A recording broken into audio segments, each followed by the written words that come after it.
கார்த்திகை திருநாளில் தீப அலங்காரம் கண்ணனின் வாரகையாய் மாறிடும் குணசீலம்.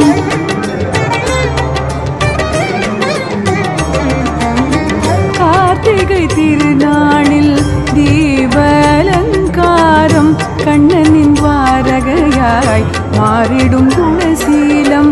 வைகுண்ட ஏகாதசி விரதம் தந்திடும் பரமனின் பரமபதம். வைகுண்ட ஏகாதசி விரதம் தந்திடும்